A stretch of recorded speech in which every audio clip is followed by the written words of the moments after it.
Grand slam for Masters!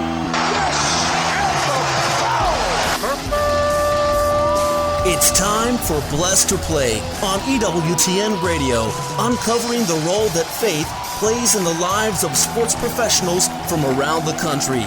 And now, here's your host, Ron Meyer. Fire, score! My guest today was a big and steadfast target at tight end for the Boston College Eagles. Scott Gieselman was a 3-year starter, was a vital part of the lightning-like passing attack of the nationally ranked Boston College teams of the mid-1980s. He's a 3-time honoree as an All-East and All-ECAC tight end, and he was inducted into the Boston College Varsity Club Athletic Hall of Fame in 2011. Here to talk about his college career at BC and also his pro career as well is Scott Gieselman. Scott, welcome to Blessed to Play. Ron, thank you very much. It's as I was talking to one of your other guests about this, I remarked to him that, I don't really consider myself in the category of most of your guests and the people that you've interviewed based on my experience in my career. But there are definitely some things that combine the Catholic faith that I've, is critically important to me in my athletic career and career outside of athletics as well. So happy to be here, happy to talk to you, and you do great work and have really enjoyed your show. Thanks so much. Well, before we talk about football, we have to also talk about basketball when it comes to you, because you had a tremendous talent for the game of basketball. In fact, I think it was probably a toss-up where you were going to go collegiately, whether it be playing basketball or playing football. But your talk with Jack Bicknell, the then head coach for the Boston College Eagles, kind of cemented the deal, and you decided to go and play football for BC. I did, and I was recruited for both basketball and football by a number of schools when I was coming out of high school. And, a funny story, I was actually a hockey player in high school, going into high school, and went to a really acclaimed high school hockey program that produced a number of Olympians and college athletes and professional hockey players. And my dad was the one who decided that, he said, you're going to be a basketball player. So he kind of truncated my hockey career. But I was, sort of in the tall, skinny kid category coming out of high school. And, most of the schools I was looking at were either Ivy League schools or some of the small Division III, they call them NESCAC schools, New England Small Colleges. Mm-hmm. And so when the opportunity to go to Boston College came up, it was very late in the recruiting process. Our class was had a terrific 4 years there, but we were not highly recruited athletes, Doug Flutie included, and my roommate Steve Strahan, who played for the Raiders for a number of years. We had great players, but none of us were particularly highly recruited. And as you allude, I was a football guy, so football was not. I was decent at it, but it was not something I was highly recruited for. So let's talk about the journey, because it's always interesting to me, the journey of an athlete, because it doesn't always go according to plan. But once you decided that you would play football, you weren't sold on BC totally. In fact, Scott, you thought about transferring out at one point. I think Jack Bicknell, an offensive coordinator, here's the name, Tom Coughlin, told you that your best shot to play at DC was to switch to the offensive line, and you simply just didn't want to do that, did you?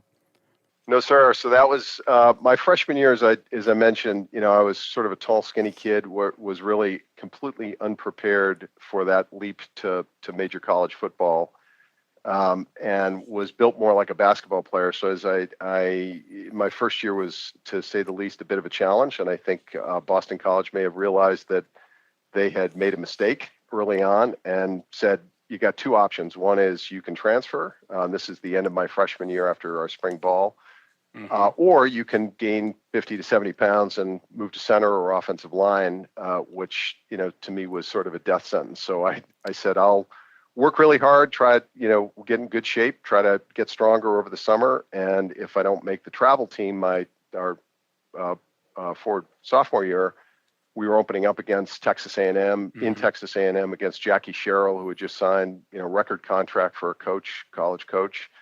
So that was a big deal. And if I didn't make that travel team and make the game, then I would leave. And that was sort of the deal I'd cut with our coaches at the time. And so camp came, and I thought I was doing great. It came in great shape. And the week before the A&M game, which was really well before school even started, I think it was late August, they moved a freshman who was a linebacker ahead of me. So the die was cast in my view, and it was pretty clear that I needed to go find another school to go to. Blessed to play Ron Meyer. My guest today is Scott Gieselman. He was a standout tight end for the Boston College Eagles in the mid-'80s, played on that team that's infamous for obviously the Doug Flutie Hail Mary against the Miami Hurricanes. So your first pass for a touchdown was against Navy. Then 2 games later, there was a fortunate coincidence where Jack Bignell and Tom Coughlin knew they had an exceptional leader in the aforementioned Doug Flutie, and they revamped this offense where it's going to be pass happy. This meant an aggressive style, and that means they need a tight end to throw to, and you just became that guy, didn't you? So tell us how you evolved into this offense, and when did you notice that Doug was a special quarterback? Yeah, I'd grown up next door to him, literally the town next door, and although we didn't know each other coming into it, we'd played on some all-star teams and things like that. And he was always a tremendous competitor and just a really high quality kid as well. And really the freshman year, I think he was 5th or 6th on the depth chart, and due to some injuries, just kept climbing up the ladder and started playing. I think his first game against Penn State, he threw for 500 yards or something. It was just remarkable. And then by the time our sophomore year started, Tom Coughlin was our offensive coordinator to revamp the offense, had put in a lot of pro-style passing offenses, and it was a very dynamic, very read-intensive offense for the receivers and the backs. When you had this connection with your quarterback, and like you did with Doug Flutie, how long does it take to get that chemistry? When did you notice that there was something special between you two in that connection? Yeah, it was really, I did not. It was not a straight path for me, Ron, in any way, shape, or form. And I would say for any of your young listeners out there who are athletes, predominantly the advice I would have is just, continue to work and stay with it, because, good things will happen for those who work hard. Mm-hmm. And I think that was really emblematic of my career, because I was not, after I almost transferred after at the beginning of my sophomore year, it really was my 3rd year when things started to click. We had graduated a couple of the upperclassmen who were playing ahead of me. And I started to just mature physically and mature as an athlete. And there were a lot of moments getting to there where I was, on my knees going to daily mass. I was just, absolutely distraught over not being able to succeed. So when it finally started to happen, and when I started to play and started to have some success, I just was determined never to get off the field. I was going to play on every down. We had a great running attack as well. And we had some great running backs that played in the NFL had good careers there. We were always known as an offensive line, but I just wanted to be on the field all the time, because I knew if I came off and somebody else made a good play, they may get more playing time. So that was part of it. And I would say the chemistry with Doug, he was so innovative and so creative. And he was so small that I think because I was big, I presented a good target for him. And so I was probably not the first choice on most plays, but I was sort of the guy that kept some plays alive from time to time and could get 3rd down conversions and things like that. Yeah. What did football teach you? I mean, being in the competitive environment, you're a kid, you're a teenager, you're growing, you're maturing into adulthood. What did football teach you from the team concept, also as an individual player, about yourself? Well, first, I would say, again, I took a very unconventional path from most of your guests who were, esteemed athletes all through, and then, just were in their zone when they got to college and then went on to the pros. I was not like that. I really was extremely lucky and extremely blessed to be in the position I was in. And so I really took, I would say the concept of, God hates a coward in the book of Revelations was sort of first in my mind, where, taking on a challenge of that level of college football. And we played, when I was there, we played everybody: Clemson, Alabama, Penn State, West Virginia, Pittsburgh, Texas A&M. We played a really high-end schedule and, achieved a great deal of success. But that was a huge leap from anything anybody who knew me in high school ever would have thought I was capable of. So I think part of it is just, again, for your younger members in your audience, don't be reluctant to take on big challenges, and then use prayer, because God can do great things and will do great things if you're faithful to Him. So part of that was just like that. And I would say the other part, football's a hard sport physically. You get beat up, and back in the 80s, you hit almost every day in practice, and you had real preseason camp where you were at camp for 3 or 4 weeks and you hit a lot. And so and we had really big and strong and physical teams back then. And so part of it was just grinding through and learning how to grind and how to work. And even after you practiced, go into the weight room, and even after that, you go out in the field and you catch balls. So just, I was, my probably the only thing that I was really good at was being able to work and get and improve. And eventually it clicked and it took over. But, for your younger members of the audience, take on those challenges and just keep working through the adversity, because eventually, if you keep working, as I tell my kids all the time, hard work beats talent when talent fails to work hard. And I think there's, that's one of the things about athletics. It's very emblematic of the way life works. Teaches you a lot about how difficult life can be and how to overcome challenges and how to deal with difficult situations and just continue to plow through them. Yeah, good words there. Scott Gieselman was an all-ECAC as a senior and fifth-year senior, and finished out his career with 120 catches for over 1,400 yards, an average of 12.4 yards per catch, and 10 TDs. When Blessed to Play returns, we'll talk about the faith life of this Boston College Football Hall of Famer. Scott Gieselman is our guest. Keep it right here. You're listening to Blessed to Play.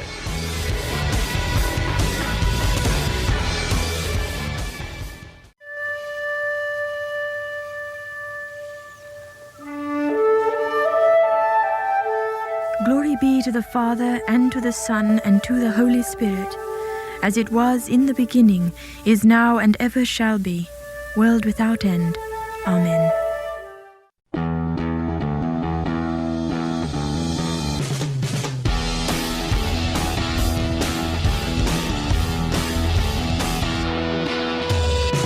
Welcome back to Blessed to Play. Ron Meyer joined today by Scott Gieselman. What a career, folks, he did have at Boston College at the position of tight end. A remarkable 4-year career from 1982 to 85 for the Eagles. 120 career receptions. He's in the Boston College Hall of Fame. He went on in a brief stint in training camp with some NFL teams before he was sidelined with an injury, but he has quite a progression of excellence in athletics, but also in the faith life as well. And Scott, I know faith is an important part of your life, and why don't you talk about how you were formed in the faith early on to where it has brought you today? Sure. Cradle Catholic, grew up in Massachusetts and was born in upstate New York, but grew up in Massachusetts, and was an altar boy, sort of the standard 1960s, 70s fare for Catholicism at that time. And we were all the altar boys were athletes, and we all hung out together, and it was a really cool thing to do. And then like a lot of people, I think, is my parents were product of Catholic schools, and so I had the opportunity to go to a handful of different schools, Ivy League and some what they call the small Ivies up here, the NESCAC schools, and chose Boston College really as in part because of the faith element. It was certainly back then not as highly regarded a school as some of the Ivy League schools were and some of the smaller Ivies were. But I, thought the challenge of high-end athletics was such that, it would present me a big challenge. And then the faith, piece of it was very consistent with how I grew up and the things that were important to me. And so that Boston College really tied those two concepts together. Yeah, so you had this Jesuit experience at Boston College. I know on the football side, there's a priest that's always on the sideline. So there's faith reminders all around you. In fact, I think you said that you even went to Mass on a regular basis while you were at BC, and you get caught up in a kind of a lifestyle that was apart from spirituality. But when do you think you made faith your own? You had all this Catholic guts. You were formed by your parents. But was there a time where you had to really embrace the faith component on your own? That was really in college, as I alluded to before, it was not a straight line up and to the right for me career-wise. There were a lot of very dark and very dubious periods where it did not look like things were going to succeed for me as an athlete. And it tends to be, I don't know if you were in the same category as an athlete, but when things aren't going well athletically, that the rest of your life usually can be a little bit tricky too. And that was certainly the case for me. So I would say, there were points in the first year or two at Boston College where my faith, which was strong, was never really tested. Things, as you're a little kid and going on and, things kind of work out for you. And then all of a sudden things don't. And so it really forced me to look hard at my faith and what I was doing and how I was executing my faith, if you will. And so I really, decided this was the moment of truth for me and that I had to double down and really put, all my confidence in God to get me through what was a very difficult period for me. So I started going to daily Mass. I was trying to figure out, being a pretty poorly catechized kid at that time in the 70s, I had to sort of learn from scratch, elements of the faith. Boston College was very helpful in that, being Jesuit university, but a lot of it was just trying to figure it out. But I think, the Eucharist and going to daily Mass was front and center, and that really got me through. And I would say, if not for the grace of God, things were not going to go, did not look like it was going to work out. And it fortunately worked out. I was very lucky, very blessed. But I would say, if not for my faith during those college years, it would not have worked out at all well. Yeah, something that came to mind is that saying that everyone has heard of, that we plan and God laughs, because we think we have control of everything and everything's going to work out to the plan we have.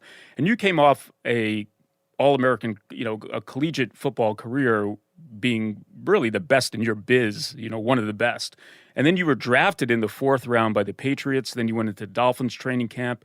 And your playing days were curtailed because you had a significant injury, and those hopes and dreams of playing at the professional level are no longer. How did you handle that? Because I talk about on this show a lot identity, and with athletes, a lot of times, because you're the best at what you do and you're being fed all this, how great you are, your identity almost becomes a sport that you're excelling in.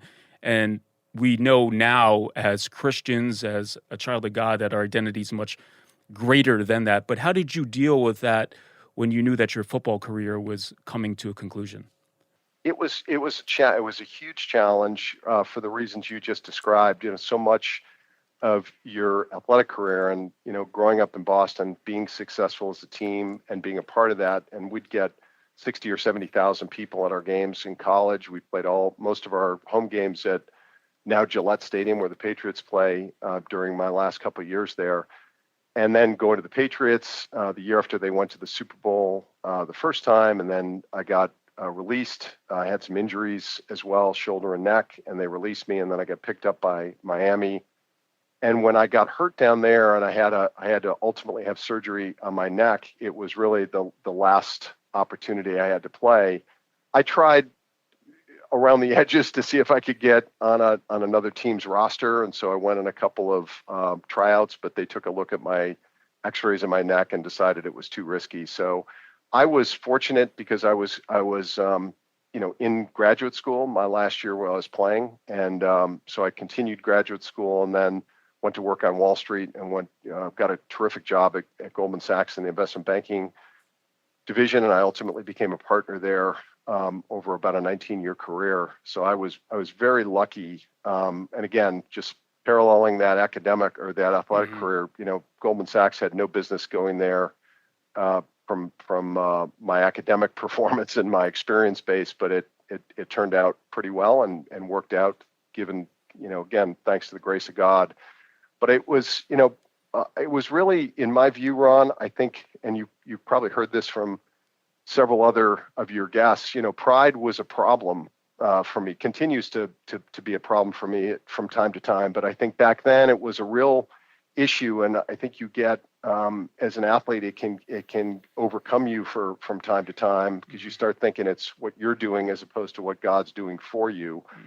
And so part of it was addressing some of those pride issues, and I think it helped me grow and get on with life, but and have a finality to it. I have a lot of friends who, would every year kind of cycle through. They'd be a practice squad player, and then they'd go back for the next year, and they'd be a practice squad player, and they'd keep trying different teams. And before you knew it, you were spending 6 or 7 years as a journeyman around the NFL. And other sports have this same attribute to them. And I think in some respects, again, God's in charge of all this stuff, but I think he really, knew that the right thing for me was to arrest some of those prides and help me on that, and also give me a clean break where I just couldn't play anymore, and I couldn't try that journeyman career.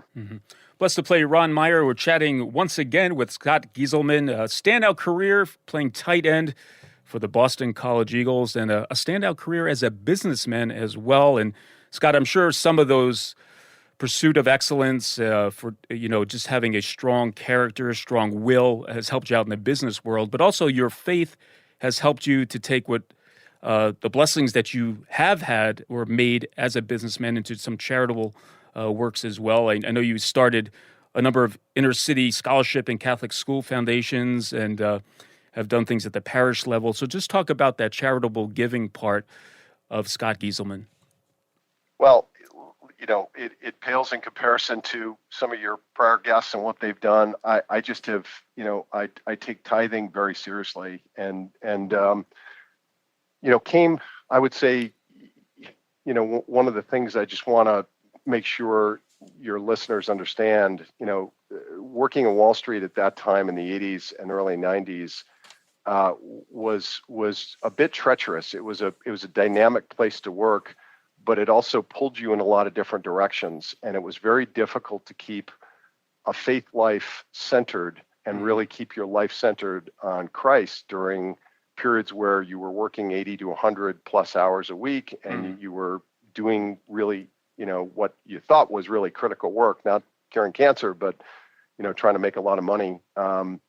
And so part of what I realized a little bit later was tithing is a good discipline. And, the tithing has historically been 10% of what you earn.